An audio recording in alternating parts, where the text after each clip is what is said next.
Hi everyone. A slight detour now into the world of online safety. So if you were here last year, you might remember that I did a little overview of the then quite new Online Safety Act. And one of the things I spoke about was that while it had received royal assent, none of its provisions were actually enforced yet, and that this was subject to Ofcom publishing regulatory codes and guidance, and that it would gradually come into force as these regulatory documents were published. So I thought I'd do a little follow-up to that tonight and see what's happened in the last year or so. So I guess the first big news is that lots of it is now in force. Ofcom has published a number of codes of practice and guidance in the last 6 months or so. The first of these relates to illegal harms. This came in December and essentially brought in a requirement to carry out an illegal harms risk assessment, which was essentially looking at the different types of illegal content that might be encountered on the provider's website or service. They had about 3 months to carry this out, and then they needed to implement safety measures to counter any kind of risks and harms that were identified. So following on from that, those codes of practice going live, we had guidance on age assurance, which was finalised in January. So this guidance, there's 2 forms of it, one relating specifically to adult content providers and one more general for other providers. And this guidance sets out a principles-based approach to meeting the online safety standards for highly effective age assurance. So if you're a provider of one of these types of services, you had to have an effective age assurance solution in place by January for adult content sites, and for all other sites, that needs to be done by July. So time's kind of ticking on that. We had some guidance on children's access assessments also in January. So this is about providers of services assessing whether children can access their service and whether they are likely to. And so when providers have carried that assessment out, if they conclude, yes, children are likely to access our service, there's then a load of further obligations that follow under the protection of children requirements. And in April, conveniently, following on from that, we got the finalised codes and guidance on the protection of children. So these brought in further requirements to conduct risk assessments, so more assessments of whether risks can be encountered on your platform, on your service, but in this case, harms that were specific to children. And again, there's a 3-month period to carry this out. This will end in July. And providers will also need to have, again, implemented safety measures to counter the risks and the harms that they identify from doing those assessments. So a lot of the core obligations under the Online Safety Act are now in force. And if you're a provider of a service that is subject to the Online Safety Act, it's probably time to start acting now if you haven't done already. In terms of what else is new, there's been a few more consultations from Ofcom in the last year. Some quite interesting stuff. So one of these looked at the new fees and penalties regimes under the Online Safety Act. In both cases, so both fees and penalties are calculated by reference to an organisation's qualifying worldwide revenue. And what Ofcom's draft guidance does is it suggests how this should be calculated. It also sets out proposals around calculating maximum fines where there's a very serious breach. And it sets out a notification and fees regime. So the idea of this is that providers who have over a certain amount of revenue each year will have to notify Ofcom, and then they'll have to pay an annual fee. And Ofcom has proposed that that figure should be at around 250 million plus per year revenue, but obviously this is all not yet set in stone. The other really interesting consultation that came out recently was a consultation on draft guidance for a safer life online for women and girls. And this specifically recognises that this group is more susceptible to certain types of online harms. So it looks at things like online misogyny, harassment, intimate image abuse, and it basically calls on providers to put in better protections for women and for girls to protect them against those types of harms. And finally, the other new thing that I was just going to mention is the categorisation regulations came in force as of February.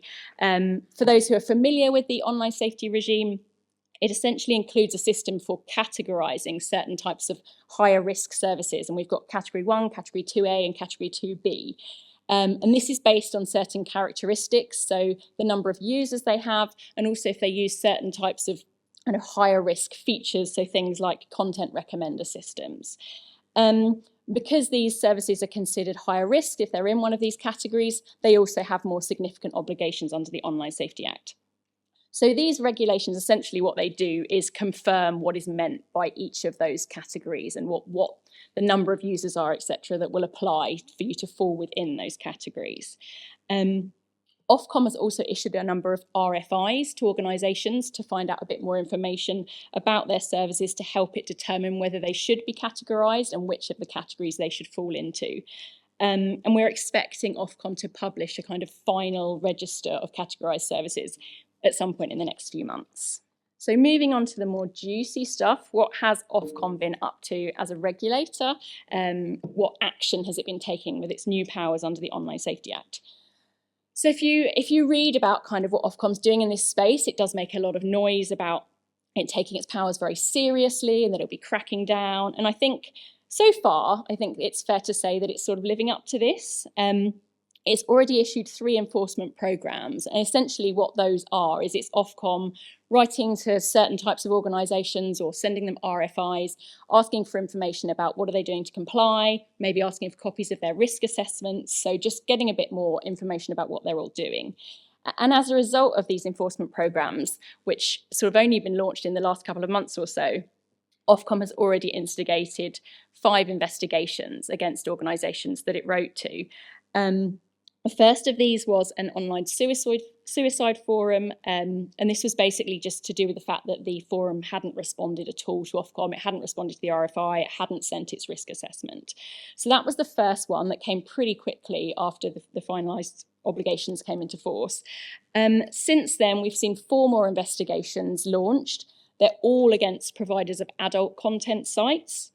They largely relate to failures to implement highly effective age assurance, but also relate to, again, failure to respond to RFIs and to provide those risk assessments.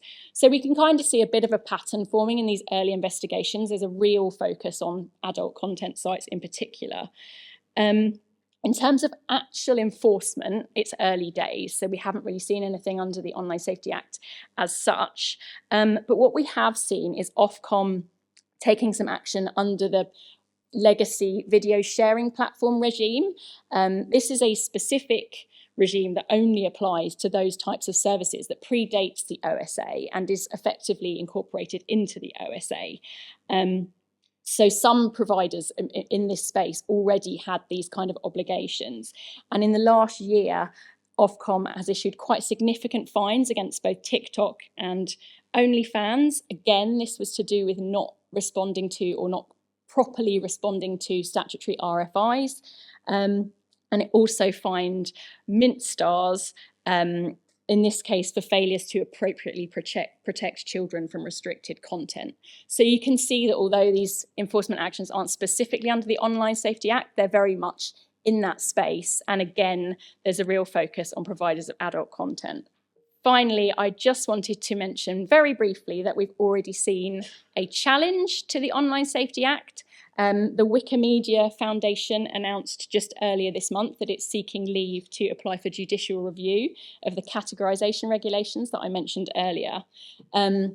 Essentially, the foundation's concern is that it might be designated as Category 1 because it's a very popular site, has a lot of users, it uses certain types of technology that might be considered recommender systems.